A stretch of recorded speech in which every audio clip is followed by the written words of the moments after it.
I saw a review for Renfield on Letterboxd that said something to the effect of, like, I don't know who the target audience for this movie was. It's me. I'm the target audience.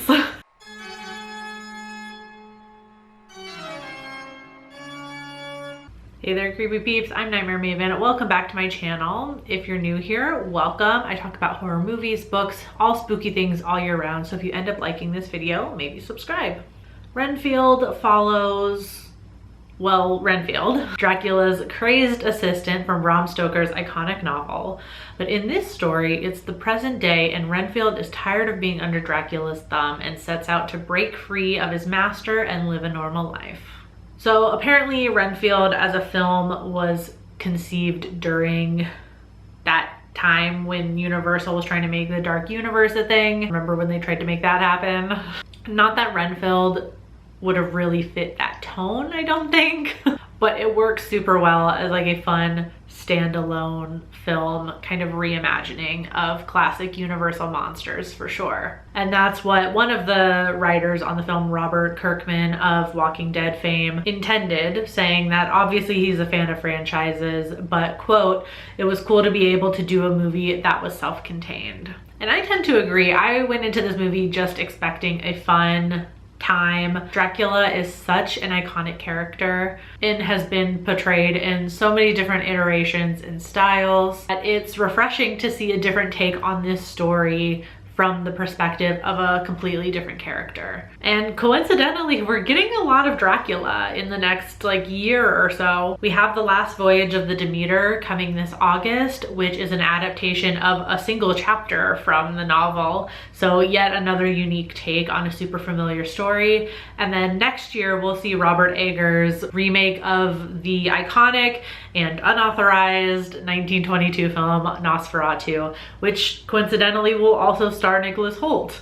Dracula as a character is a household name.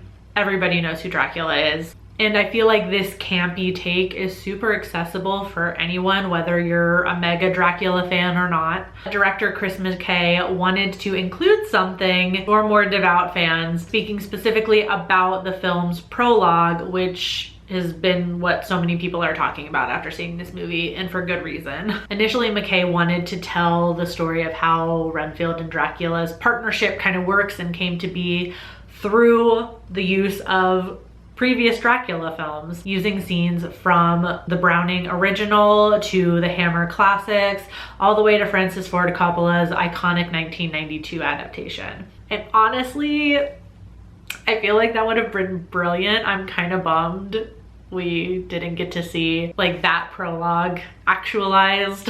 Apparently budget and rights issues prevented use of nothing else except pretty much for the 1931 Todd Browning film. Also, according to McKay, the studio only wanted to give him like half a day to film this prologue. So according to McKay and also Nicolas Cage and Nicholas Hoult in interviews, they just kind of like fit it in wherever they could during a filming day. And like knowing that when you see the film and you see this prologue, it's just like the way they nailed the lighting, the color grading, just everything. Like if I didn't know any better, you could show that to me and tell me that they like legitimately filmed that. Like, and they didn't just cut in Nicholas Hoult and Nicolas Cage into an already existing black and white film. I would believe you. It looked phenomenal. And it serves as a perfect homage to mega Dracula fans, but it also serves as kind of like a world building for new viewers.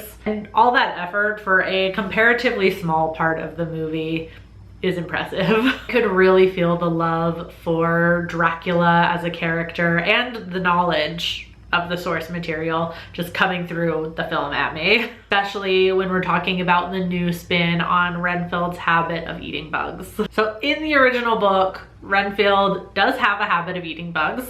It comes from his belief that drinking the blood of living things will make him immortal like Dracula, give him Dracula's powers. Robert Kirkman took this concept and made it a comical depiction of how Renfield actually gets his powers.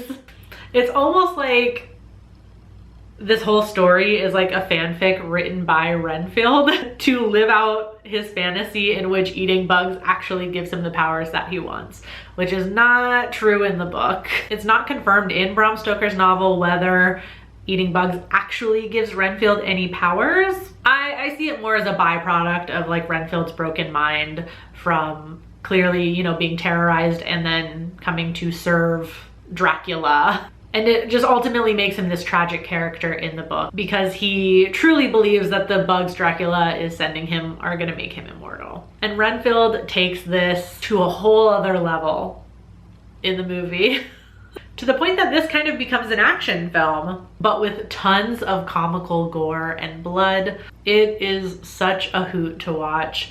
And the fight sequences were really well done. They felt really well choreographed and they were thrilling. And then the addition of like arms being ripped off, decapitations, and just like blood spewing everywhere just added something special. And then of course we do have this really sweet story between Renfield and Rebecca, who is the police officer that keeps getting entangled with Renfield as they are both fighting off mobsters and corrupt police officials. I like that they kept the relationship platonic on screen. Although I will say I think it's open-ended enough in the film that you could definitely view it as like a budding romance for sure. But personally, I just truly hate the way, at the very least American cinema, I feel like it's so prevalent in US films to like shoehorn in a love story in every goddamn movie. It's not always needed, and I didn't feel like it was needed here, and I'm really glad it didn't end with like some cheesy kiss or something between the two of them.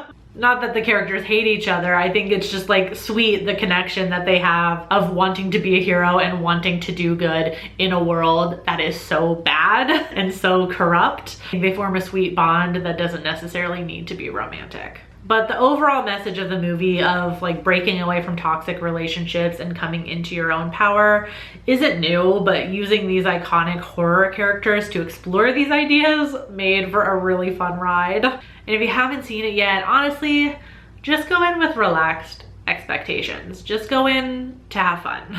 But if you've already seen Renfield, of course, let me know in the comments what you thought about it. And let me know how you feel about like our upcoming Dracula projects, The Last Voyage of the Demeter and the Nosferatu remake. Would really love to know what you guys think about those. I saw the trailer for The Last Voyage of the Demeter for the first time. It played in front of Renfield when I went to the theater, and I gotta say, I'm so excited. Really can't wait.